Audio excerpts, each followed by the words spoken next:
Okay. It's been a long 3 days. It's been a harrowing 3 days. But I don't want people to miss this. I don't want people to miss me doing this again. I want this to be widely broadcasted. I want people to be here for it.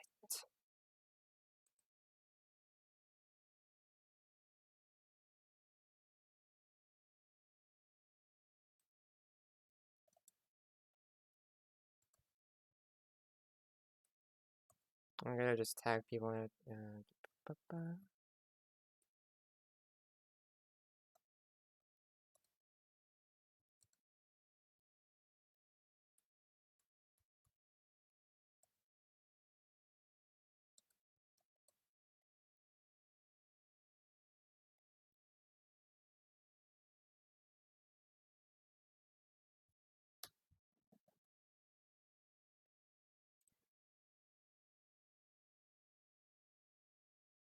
Alright. Here we are. The finale. The final part of the series. If you're to see here, our current progress is 523 solved, plus 134, plus 5. We're gonna be here for a while. A long while. So, I highly suggest getting comfortable, because this is the hour-long puzzle.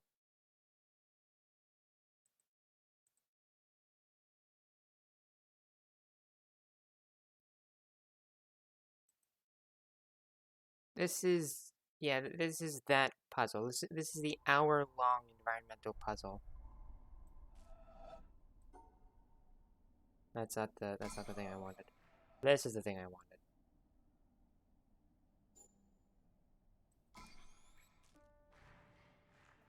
Let me get into position.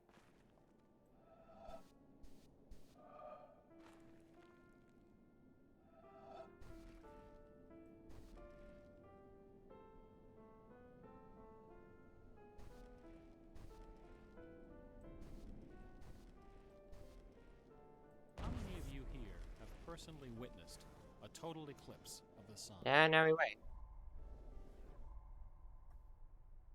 I'm gonna pause it real fast so that I can go ahead and upload some of the VODs.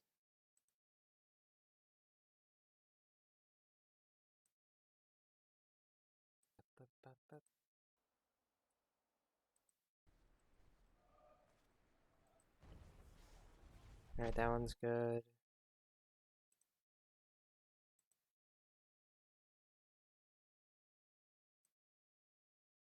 No stream starting soon. That one's good.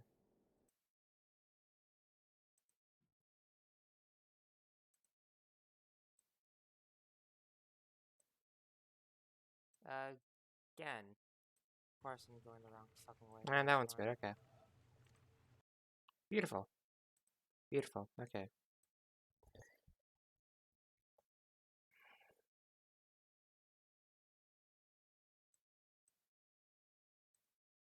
That's wonderful, that's wonderful. Okay, okay.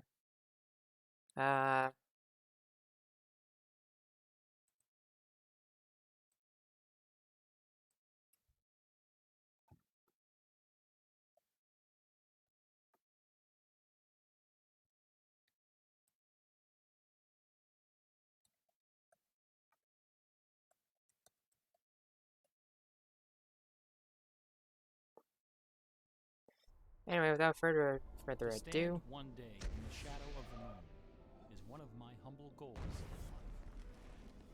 The closest I ever came was over 30 years ago. Now, on February 26th, 1979, a solar eclipse passed directly over the city of Parish. we wait. I bought my bus tickets and found a place to stay, but in the end, I couldn't get the time off work. Well, anyone who lives in Portland can tell you that the chances of catching the sun in February are pretty slim. And sure enough, the skies over the city that day were completely overcast. I wouldn't have seen a thing. That work I couldn't get out of was my first job out of college. A sales clerk at an old Radio Shack store in beautiful This is downtown literally all it Worcester, is. Massachusetts. On my very first day behind the counter, a delivery truck pulled up to the front of the store. This is They literally carried everything in a right big here. carton, upon which was printed the legend TRS-80. I mean, you might as well get comfortable. We're gonna be here a while. Microcomputer. The TRS-80 Model 1 had a Get a Z80 snack processor clocked or at 1.7 something. Get some megahertz, lunch. 4,096 bytes of memory, and a 64-character black and white text display. The only storage was a cassette recorder. All this could be yours for the low, low price of $599. Damn. The store I was working in had seen better days. At one time, it had been near the center of a thriving commercial district. But like so many other New England cities, the advent of shopping malls had, by the early 70s, turned it into a ghost town. Worcester's solution to this problem was decisive, to say the least. The city's elders apparently decided that if they couldn't beat them, they would join them. Join them, yeah.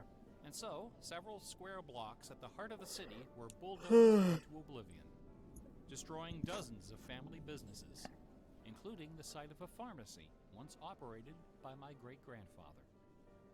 In their place was erected a vast 3-level shopping complex with cinemas and a food court. When the dust settled, only a few forlorn blocks of the old Worcester remained standing. My Radio Shack store was in one of those blocks. Then, to add insult to injury, Radio Shack opened a brand new location. I'm gonna take this time to get some dinner or some lunch, I suppose. So I'm gonna mute my mic so that I can go do that. I'll be right back. With uniformed security and acres of convenient parking, or a shadowy hole in a seedy old office building next to an adult movie theater. Consequently, I had plenty of time to fool around with the new computer.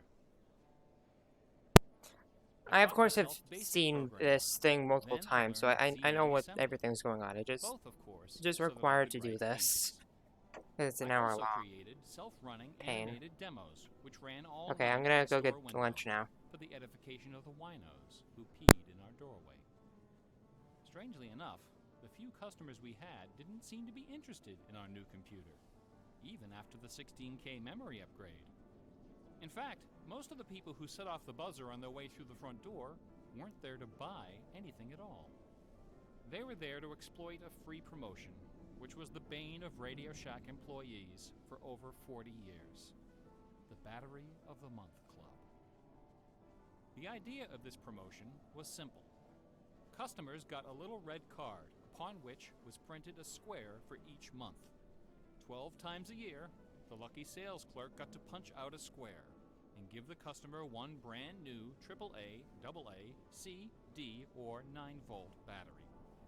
Of course, customers weren't allowed to choose just any grade of battery. At the time of my employment, Radio Shack offered 3 different levels of battery excellence. First were the alkalines, powerful, long-lasting, and expensive, hanging behind the counter like prescription medication in gold-embossed blister packs. These were most certainly not available through the Battery of the Month Club. Next were the high-end lead batteries, sturdy, dependable batteries, moderately priced, and prominently displayed near the front of the store. These were also not available through the Battery of the Month Club. Finally, at the bottom of the barrel were the standard lead batteries. These were literally piled in barrels, cunningly located way at the back of the store, in a dark corner near the TV antennas. Remember TV antennas? Customers who came in looking for their free Battery of the Month had to walk the entire length of the premises, past the CB radios and stereo headphones and remote-controlled racing cars. Nothing would stop them. On the first day of every month, like clockwork, those customers came in waving their little red cards. I would look up from my programming and wave them to the back of the store. It didn't matter that the batteries were only worth 29 cents. It didn't matter that most of them were already half dead. They came, they grabbed. And as far as I can remember, not one of them ever paid for a damned thing. I was such a crappy salesman. I was young and foolish. I thought my education in game design was happening at the keyboard. I almost missed the lesson coming through the front door. Fortunately, I wasn't the only person fooling around with games on micros. All over the country, people like me were experimenting. Scott Adams was coding what would soon become the world's first commercial adventure game. Remember adventure games?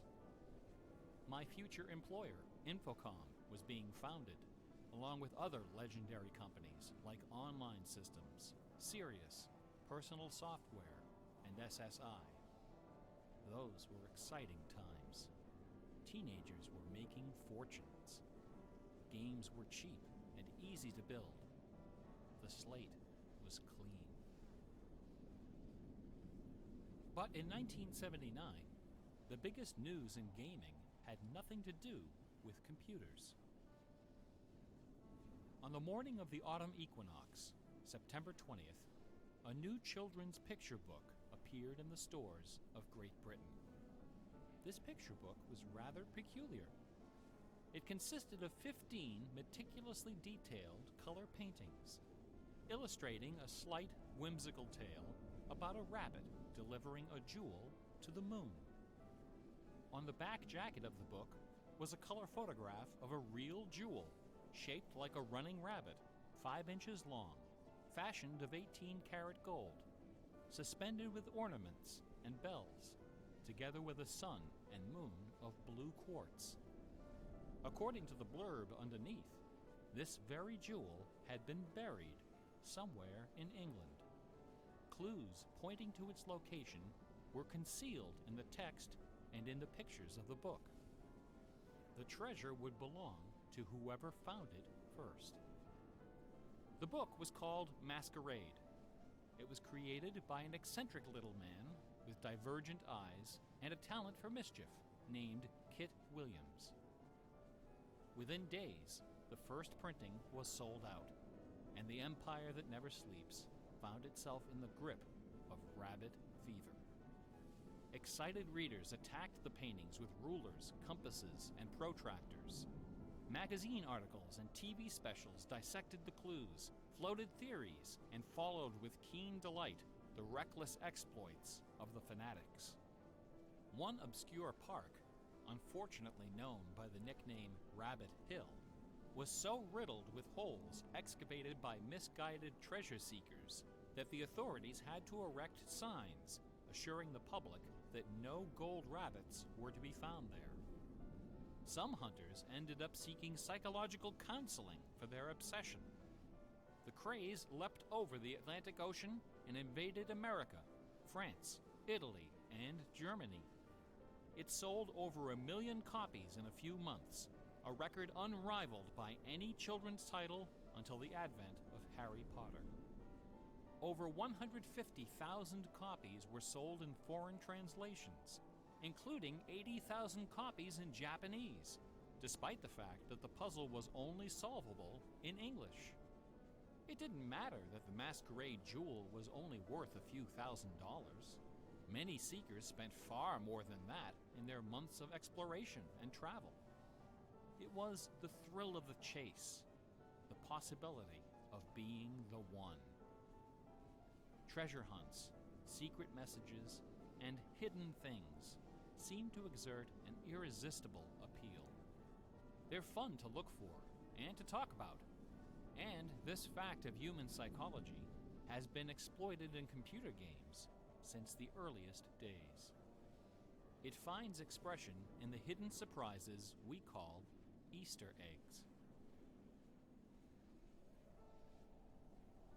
Atari's Stephen Wright is credited with coining this term in the first issue of Electronic Games magazine. The first Easter egg in a commercial computer game appeared in an early Atari 2600 cartridge called, simply enough, Adventure. By a sequence of unlikely movements and obscure manipulations, players could discover a secret room where the words "Created by Warren Robinette" appeared in flashing letters. Over the decades, Easter eggs and their evil twin, cheat codes, have become an industry within an industry. Entire magazines and websites are now devoted to their carefully orchestrated discovery and dissemination. They're part of our toolkit, our basic vocabulary, the language of computer game design. Computer gamers may have been the first to refer to hidden surprises as Easter eggs, but we certainly weren't the first to use them. Painters, composers, and artists of every discipline have been hiding stuff in their works for centuries. The recent advent of VCRs and Laserdisc players with freeze-frame capability exposed decades of secret Disney erotica. Thomas Kincaid, the self-appointed painter of light, amuses himself by hiding the letter N in his works. A number beside his signature indicates how many N's are hidden in each painting. Picasso, Dali, Raphael, Poussin, and dozens of other painters concealed all kinds of stuff in their paintings. A favorite trick was hiding portraits of themselves, their families, friends, and fellow artists in crowd scenes. El Greco loved dogs, but the Catholic Church forbid him from including any in his sacred paintings. So he hid them, usually within the outlines of celestial clouds. Composer Dmitri Shostakovich chafed under the political censorship imposed by the Soviet Ministry of Culture. His symphonies and chamber works are loaded with hidden signatures and subversive subtexts which, had they been recognized, would have sent him to Siberia. Mozart's opera, The Magic Flute, is filled with musical allusions to the rituals of the Freemasons, the ancient secret society of which he and his mentor Haydn were members. But the most famous purveyor of Easter eggs is that champion of the late Baroque, the ultimate musical nerd, Johann Sebastian Bach. Bach was a student of gematria, the art of assigning numeric values to letters of the alphabet. A equals 1, B equals 2, C equals 3, etc. By comparing, sequencing, or otherwise manipulating these numbers, secret messages can be concealed. Bach took particular delight in the geometrical numbers 14 and 41. 14 is the sum of the initials of his last name. B equals 2, A equals 1, C equals 3, and H equals 8. 41 is the sum of his expanded initials, J.S. Bach. These two numbers show up over and over again in Bach's compositions. One of the better-known examples is his setting of the chorale Vor deinem Thron.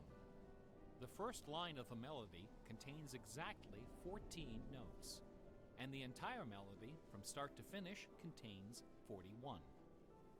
Another of Bach's favorite games was the puzzle canon. A canon is a melody that sounds good when you play it on top of itself, a little bit out of sync.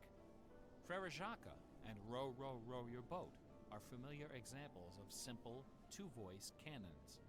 But a canon can employ any number of voices, and you don't have to play each voice the same way either. You can change the octave, transpose the key, invert the pitch, play it backwards, or any combination. Finding melodies that make good multi-voice canons is a fussy and difficult art, of which Bach was an undisputed master. Now, in a puzzle canon, the composer specifies the basic melody and the number of voices, but not the relationship of the voices. The student has to figure out the position and key of each voice, and whether to perform them inverted and/or backwards. Bach wrote quite a number of puzzle canons.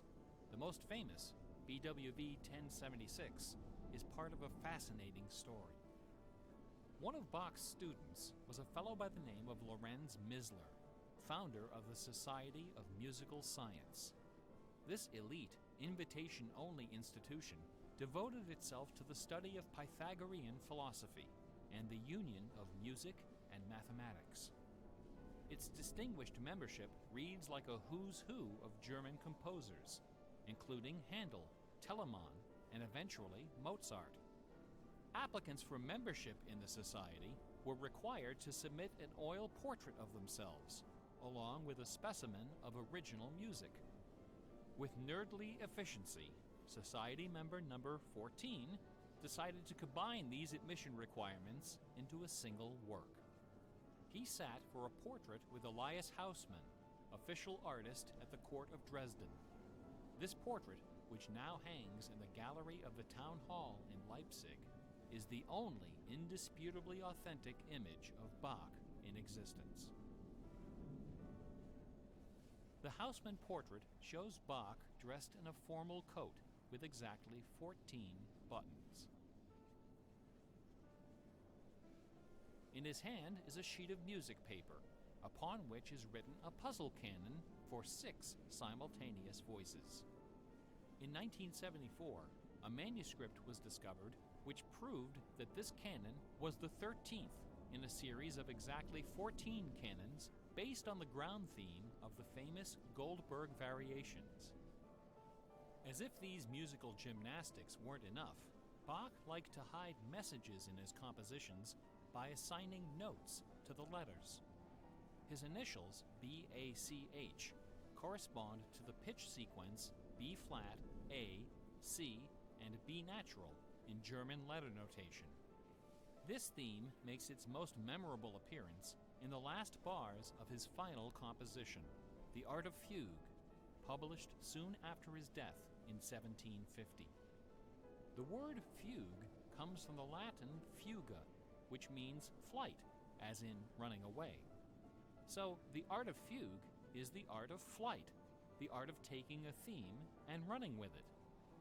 Bach wrote hundreds of fugues, but none as sublime as this sequence of 14. In the last and most complicated fugue in the series, the first and second sections develop normally. This is followed by the B-A-C-H signature, and then suddenly, without any warning or structural justification, the fugue stops, dead in its tracks. One of the composer's 20 children, his son Carl Philipp Emanuel, claimed that Bach died moments after those last few notes were written. This story is probably apocryphal. The Easter eggs in Bach's music are a pleasant obscurity, known chiefly to professors and students of Baroque music. But in March of 2002, when this lecture was first delivered, those Easter eggs were the talk of the entire classical music industry. Sitting near the top of the classical music charts that month was a compact disc on the ECM label called Morimer. It was performed by the Hilliard Choral Ensemble, together with a talented but, until then, little-known violinist, Christoph Poppen. The music on Morimer is based on a geometriacal analysis of Bach's Partita in D minor for solo violin. This analysis, by German professor Helga Thon, assigns numeric values to the duration of notes, the number of bars, and the German letter notation of the partita.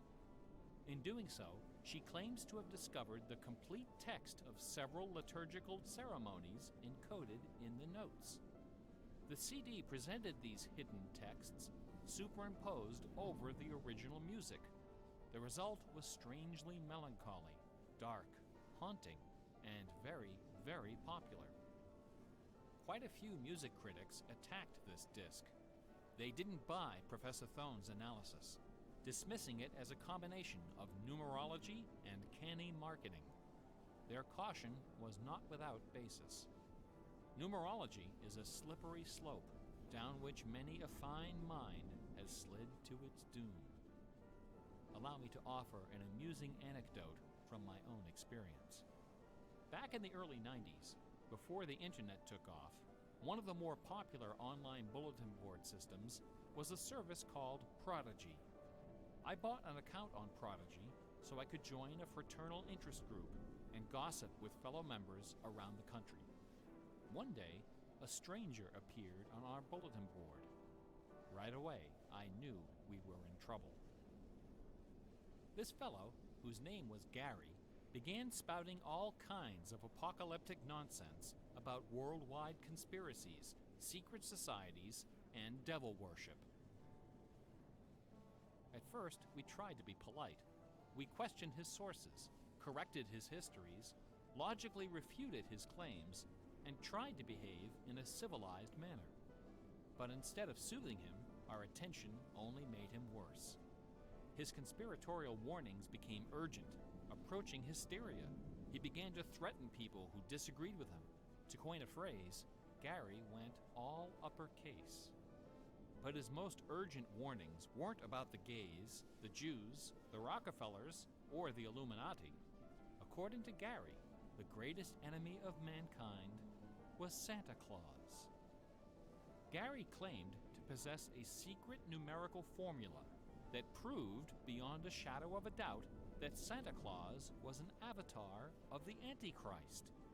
Intrigued, we pressed Gary to reveal his formula. In doing so, we walked right into his trap. We should have known he had a book to sell. I fell for it. I sent him the $15. Less than a week later, the book arrived. Above an ominous photograph of the Washington Monument was emblazoned the title, 666, The Final Warning. Inside this privately printed 494-page monster, Gary reveals a simple geometrical formula, which he claims was developed by the ancient Sumerians. This formula assigns successive products of 6 to each letter of the alphabet. A equals 6, B equals 12, C equals 18, etc. Imagine my dismay when I applied this ancient formula to the name Santa Claus and obtained the blasphemous sum of 666, the biblical number of the beast. I went on Prodigy and reported to the stunned members of our interest group that Gary was right after all. There could be no doubt that according to the unimpeachable wisdom of ancient Samaria, Santa Claus was the Antichrist. I then went on to point out several other names which, when submitted to Gary's formula, also produced the sum 666. Names like St. James, New York, and New Mexico. Soon the bulletin board was filled with discoveries like computer, Boston tea, and most sinister of all, sing karaoke. Gary left us alone after that. I got my $15 worth. But Gary is hardly the first person to connect secret codes to the Bible. People have been looking for Easter eggs in the Bible for hundreds of years. The Hebrew mystical tradition of Kabbalah can be described as a geometrical meditation on the Pentateuch, the first 5 books of the Old Testament. The advent of computers has made the application of numerology to the Bible fast and efficient. The latest spate of Bible searching was instigated by a book published in 1998 by Michael Drosnin, a former Wall Street Journal reporter. His book, The Bible Code, applied a skipped cipher in which every nth character in a text is combined to form a message. By applying his skip cipher to the Hebrew text of the Old Testament, Drosnin claimed to have discovered predictions of World War II, the Holocaust, Hiroshima, the assassination of Yitzhak Rabin and both Kennedys, the moon landing, Watergate, the Oklahoma City bombing, the election of Bill Clinton, the death of Princess Di, and the comet that collided with Jupiter.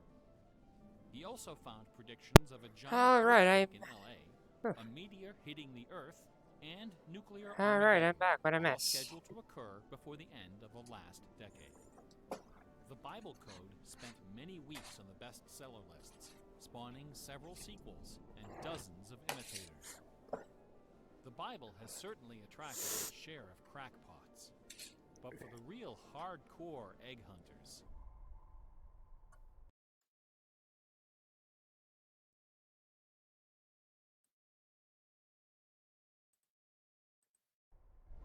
Didn't miss rivaled nothing? the ingenuity, the tenacious scholarship, Okay. the stubborn zeal of those who seek the answer to the ultimate literary puzzle.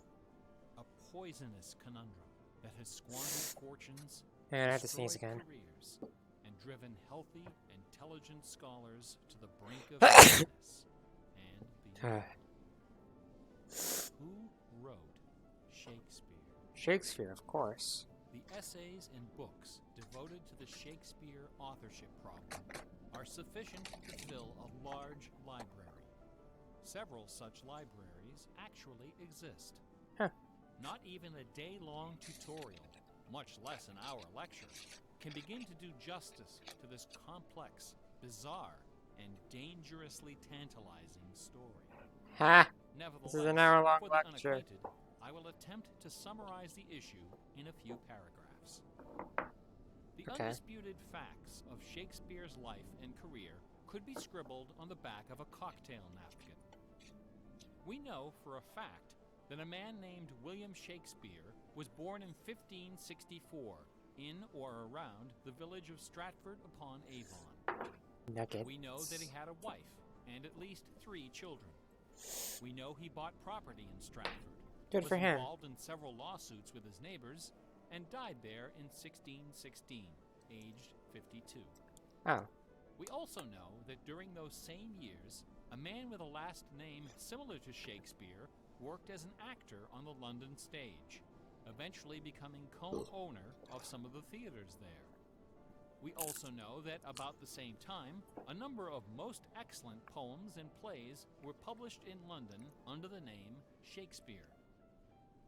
We do not know for a fact that the landowner in Stratford and the actor in London with a similar last name were one and the same man.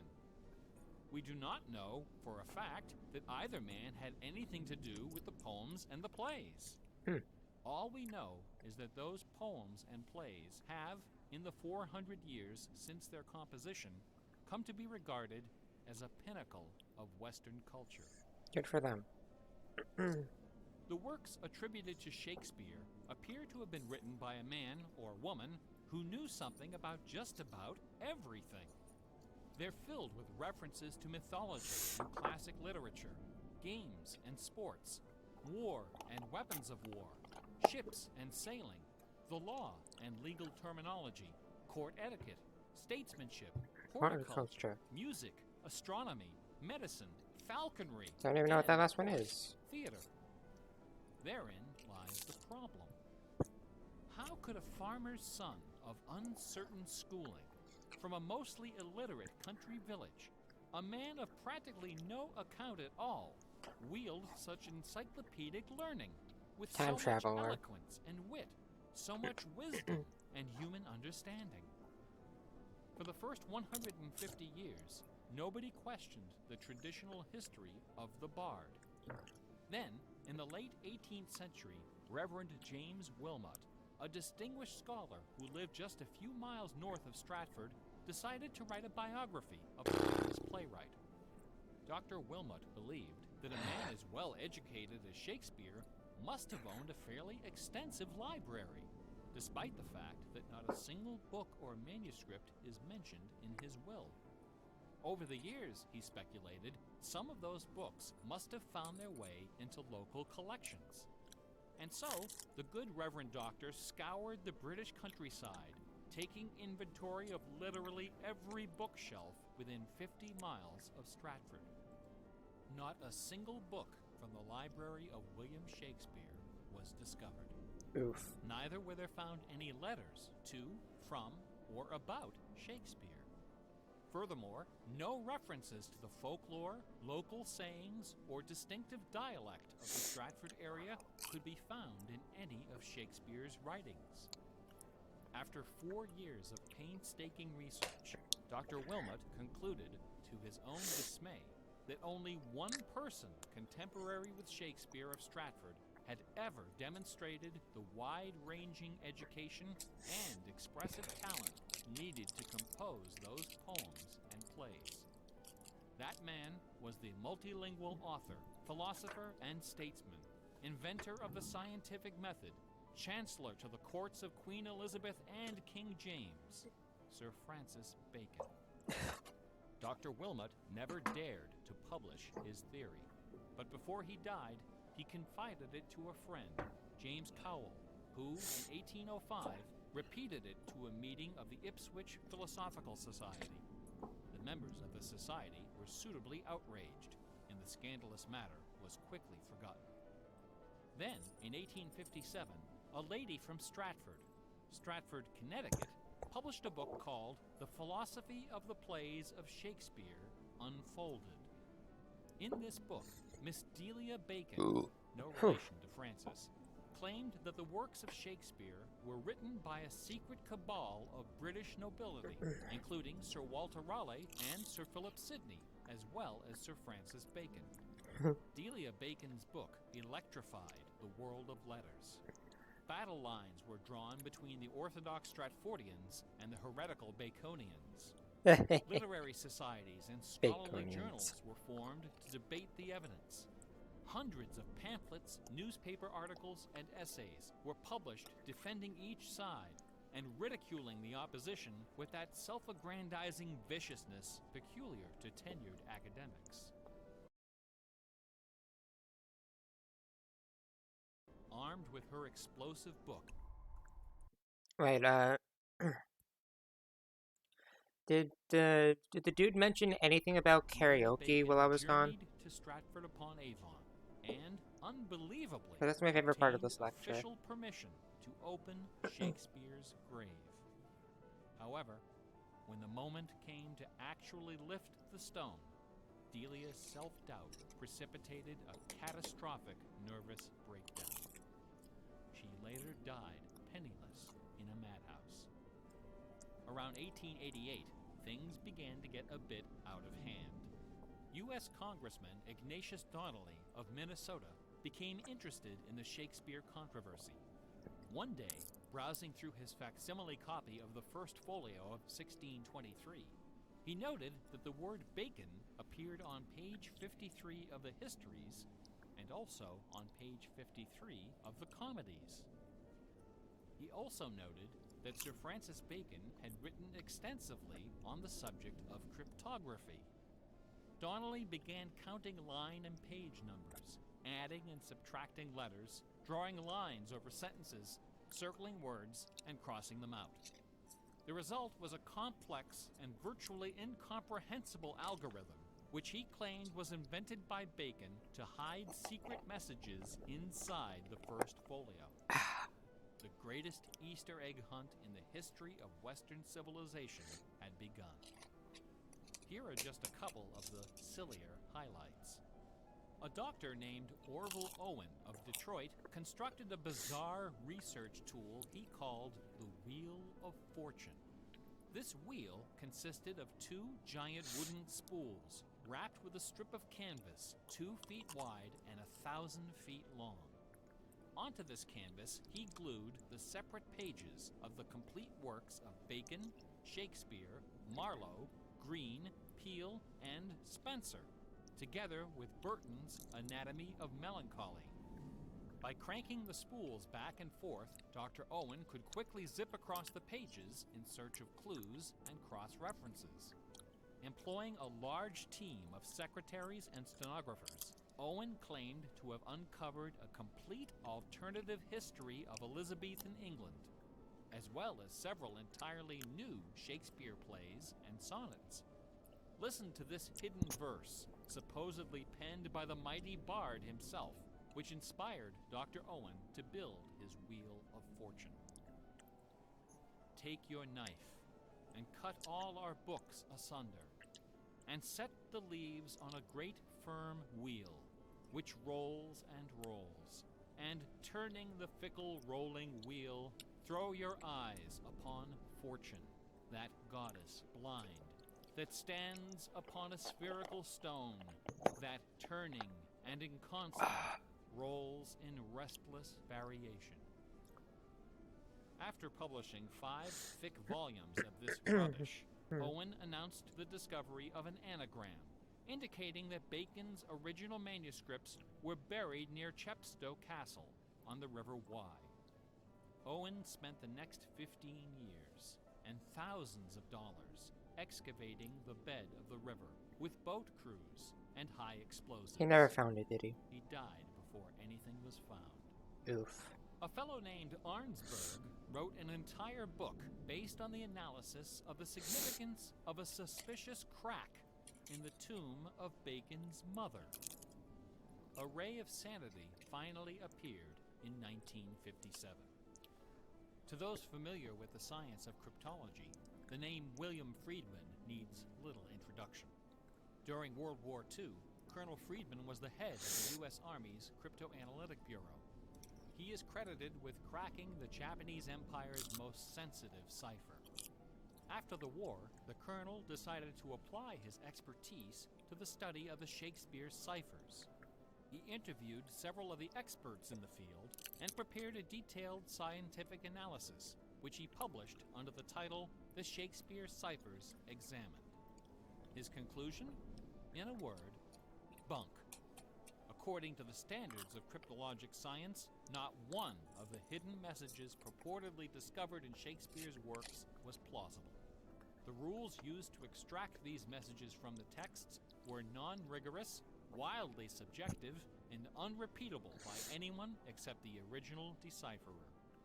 The people involved were not being dishonest. They were channeling their preconceptions. They were trapped in a labyrinth of delusion, bringing order from chaos. Anglers in a lake of darkness. Lear, Act 3, Scene 6. You would think that Friedman's cold and ruthless exposure would be enough to silence the heretics once and for all. Not a chance.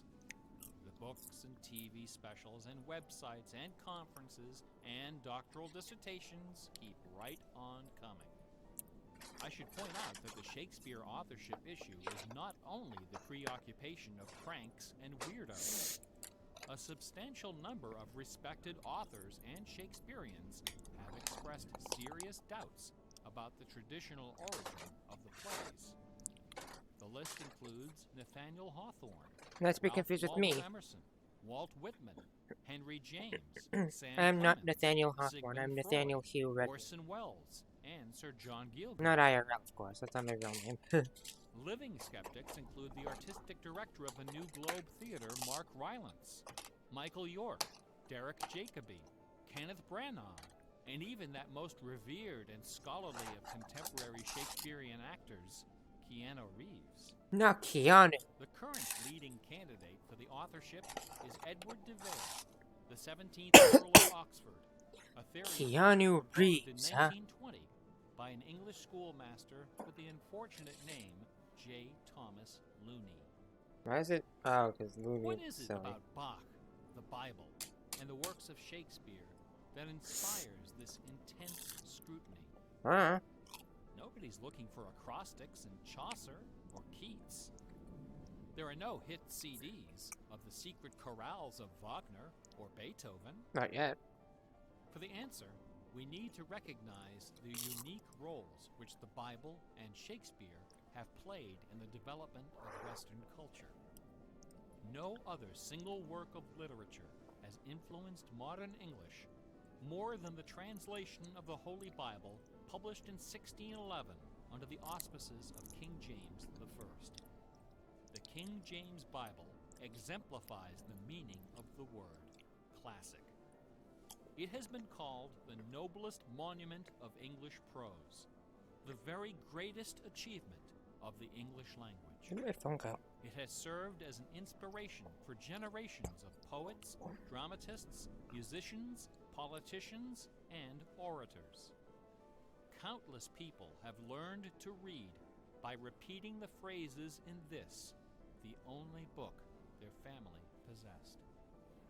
Our constitutions and our laws have been profoundly shaped by its cadences and imagery. But even the glory of the King James Bible, compiled by a committee of 46 editors over the course of a decade, pales before the dazzling legacy of the Swan of Avon. The lowest estimate of Shakespeare's working vocabulary is 15,000 words, more than 3 times that of the King James Bible, and twice the size of his nearest competitor, John Milton. His poems and plays were written without the aid of a dictionary or a thesaurus. They didn't exist yet. It was all in his head. When Shakespeare had a thought for which Elizabethan English had no word, he invented one. The Oxford English Dictionary lists hundreds of everyday words and phrases which made their first appearance in the pages of the Bard.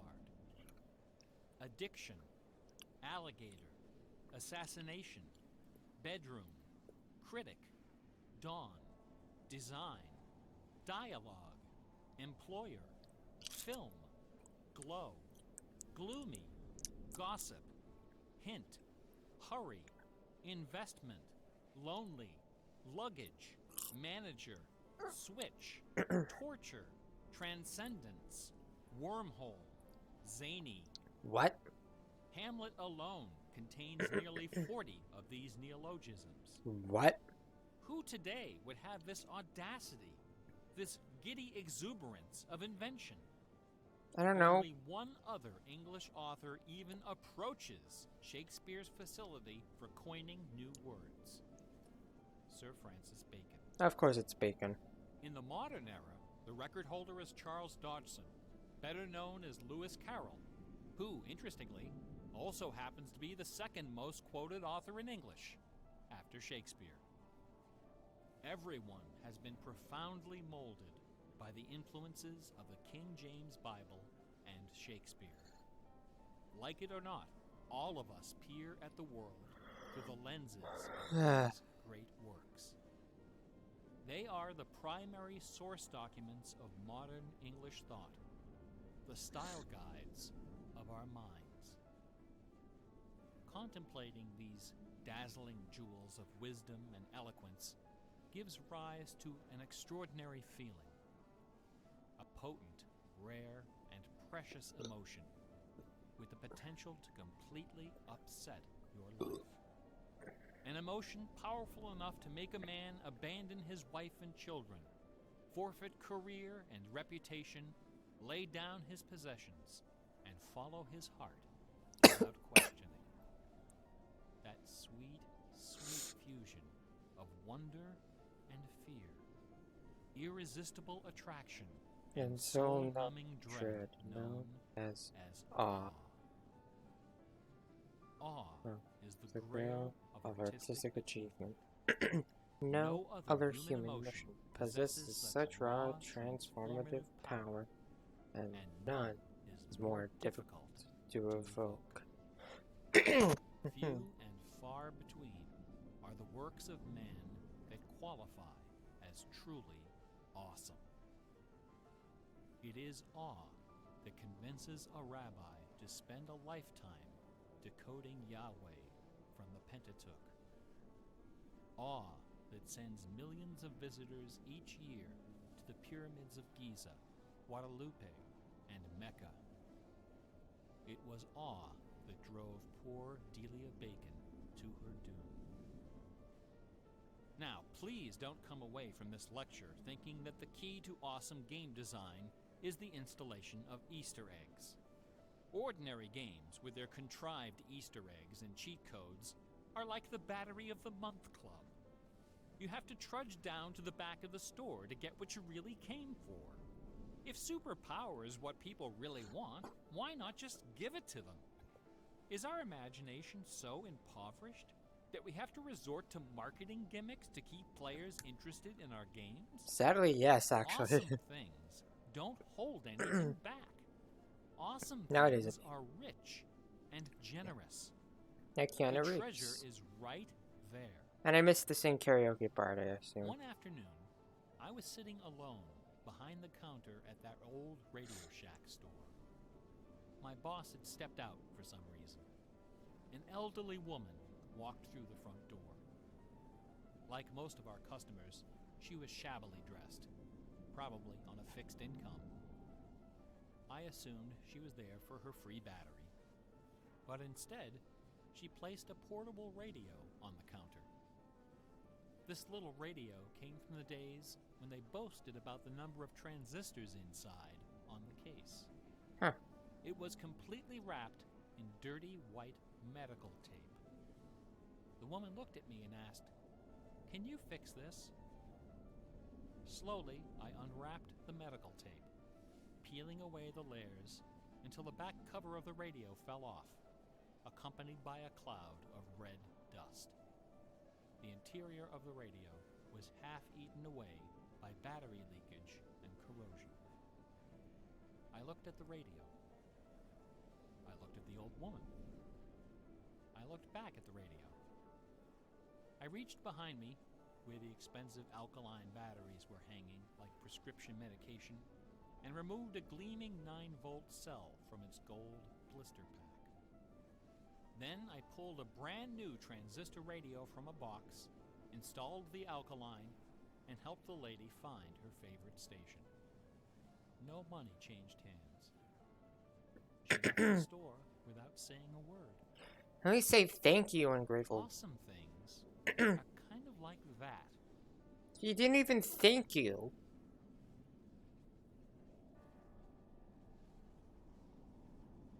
How is that awesome? Offered his students very specific insight into the source of awe. In addition to BACH, 2 other sets of initials are also associated with Bach's music. These initials are not hidden in the notes. Instead, they're scrawled right across the top of the manuscript for the whole world to see. The initials are SDG and JJ. SDG stands for the Latin phrase Sole Deo Gloria, to the glory of God alone. JJ stands for Jesu Juva, help me, Jesus. Bach wrote all of his great masterpieces sub specie eternitatis, under the aspect of eternity. He did not compose only to please his sponsors or to win the approval of an audience. His work was his worship. Bach once wrote, "Music should have no other end and aim than the glory of God and the recreation of the soul. Where this is not kept in mind, there is no true music, but only an infernal clamor and ranting. The name of the power that moves you is not important. What is important is that you are moved. Awe is the foundation of religion. No other motivation can free you from the limits of personal achievement. Nothing else can teach you the art of flight. Computer Okay, hang on.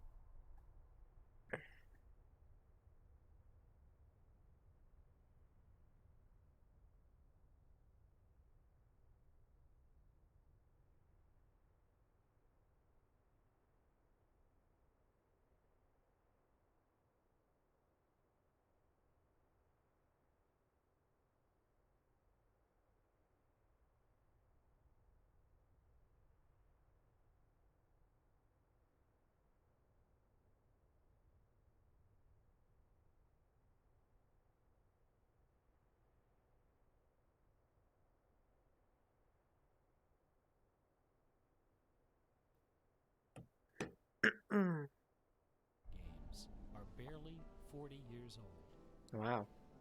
Only a few words in our basic vocabulary have been established. Huh. A whole dictionary is waiting to be coined. The slate is clean.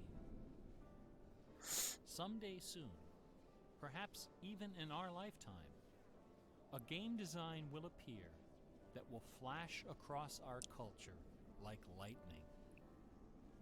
It will be easy to recognize. It will be generous. giddy with exuberant inventiveness. Oh my god. Scholars will pick it apart for decades, perhaps centuries. Do you think... It will be something wonderful, something terrifying, something awful. A few years ago, I was invited to Among speak at a Us. conference in London. My wife I'm just joined kidding. me, and we took a day off for some sightseeing. We decided to visit England's second biggest tourist attraction, We're at the first. Stratford-upon-Avon. It was cold and rainy when our train arrived. Luckily, most of the attractions are just a short walk from the station. We visited Shakespeare's birthplace, a charming old house along the main street, which attracts millions of pilgrims every year, despite the complete lack of any evidence that Shakespeare was born there or even lived anywhere near it. We went past the school where Shakespeare learned to read and write, although no documents exist to prove his attendance. We visited Anne Hathaway's cottage, the rustic country farm where his wife spent her childhood, although no record shows anyone by that name ever having lived there. Finally, we came to the one location undeniably associated with Shakespeare, Trinity Parish Church, on the banks of the River Avon, where a man by that name is buried. This beautiful church is approached by a long walkway between rows of ancient gravestones, shaded by tall trees. The entrance door is surprisingly tiny. No cameras are allowed inside. The interior is dark and quiet. Despite the presence of busloads of tourists, the atmosphere is hushed and respectful. A few people are seated in the pews, deep in prayer. An aisle leads up the center of the church. The left side of the altar is brightly illuminated. On the wall above is a famous bust of the bard, quill in hand, gazing serenely at the crowd of pilgrims. On the floor beneath, surrounded by bouquets of flowers, at the very spot where Delia Bacon lost her mind, the gravestone of William Shakespeare bears this dire warning. Good friend, for Jesus' sake, forbear to dig the dust and close it here. Blessed be the man who spares these stones, and cursed be he that moves my bones. Every year, 3 million pilgrims arrive from every nation on earth to approach this stone and consider the likeness of a man whose body of work can only be described as awesome. By contrast, the right side of the altar is dark and featureless. Nobody of any consequence is buried there. The only point of interest is a wooden case of simple design, carved of dark oak. Inside the case, sealed beneath a thick sheet of glass, lies a large, open book. A plaque on the case identifies this book as a first edition of the King James Bible, published in 1611, when Shakespeare was 46. Not many pilgrims visit this side of the altar. Most of those that do simply glance at the book, read the plaque, and move along.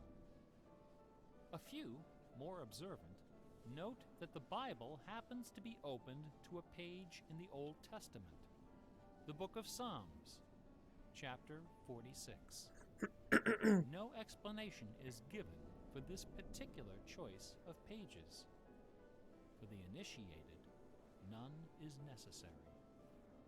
If you are of inquisitive bent, if you are intrigued by English history and literature, I'm not.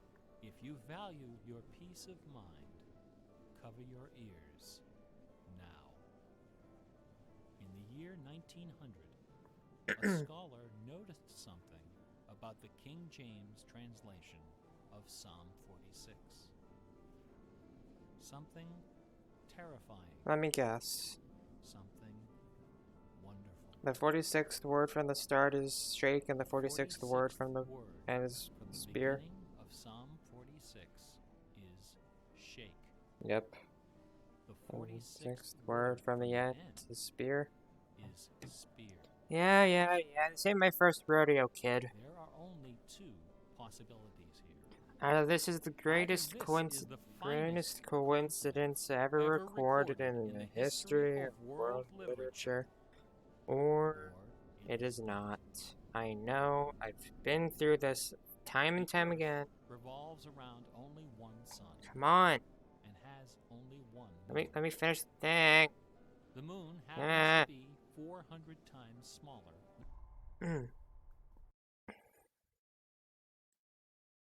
Yeah, people will just watch the VOD anyway. Than the sun. The sun happens to be 400 times farther away. Wow, I didn't know and the that. apparent paths of the moon and sun in our sky happen to intersect exactly twice every month. Wow. Which means that every now and then, at long yet precisely predictable intervals, the lunar disk slips across the face of the sun and just barely conceals it. Actually, I think there's going to be a total eclipse of the sun on Saturday.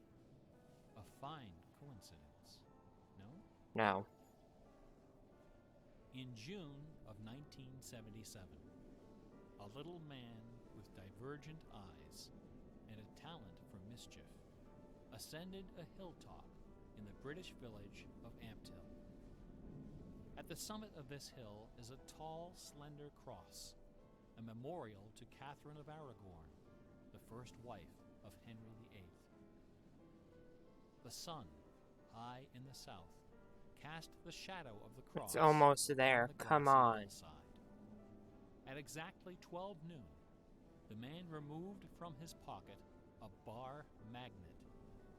He turned the magnet so its north pole was facing south and buried it under the shadow of the cross. 2 years later, a few hours before the publication of his first book, the man returned to that hillside, this time in the dead of night. He used a compass to locate the magnet he had buried. In that same place, he dug a hole in the ground and placed inside a ceramic container inscribed with the following words.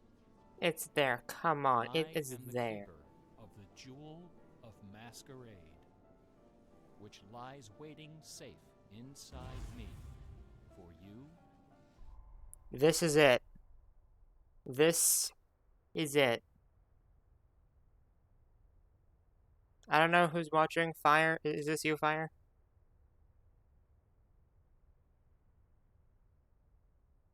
Give me like a chat message if you're Fire. Just like just say something in chat if you're Fire. Or just DM me on Discord if you are.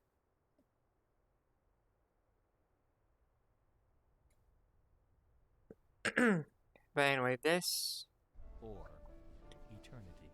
has been a wild ride. This... I honestly can't believe I did it again, and I honestly can't believe that I did it in just 3 days this time instead of like a month, but you know what? I did it. Again. For a third time. So let's end this once and for all.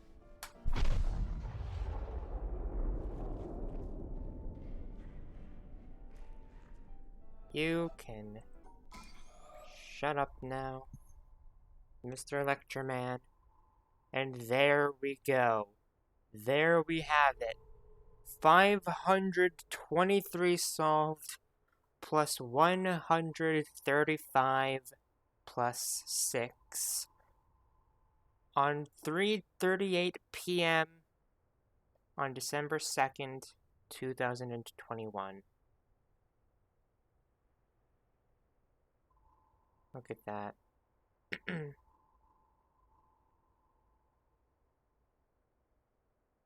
This is amazing. I did it again. I did it again. I did it again. Will I do it a fourth time? Maybe. Maybe sometime in the future. Maybe during winter holiday. Who knows? I don't. Or I do. Who knows? Not me. Or do I? Eh. But yeah, this has been 100%ing the witness. Round 3. And now, let us gaze at the beauty. Let us ponder. Let us take a gander. A nice gaze at our accomplishment.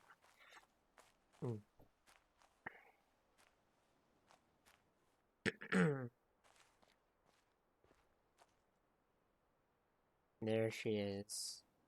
The beautiful obelisk.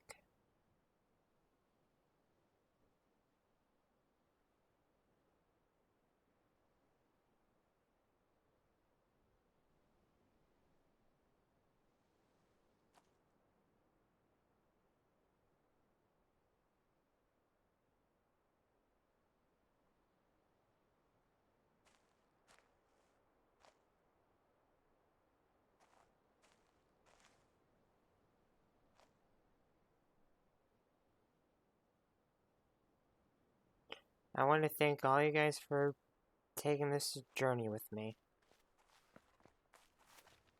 Even if it was this short, it means a lot to me. This is Nathan Redman, signing off. Peace.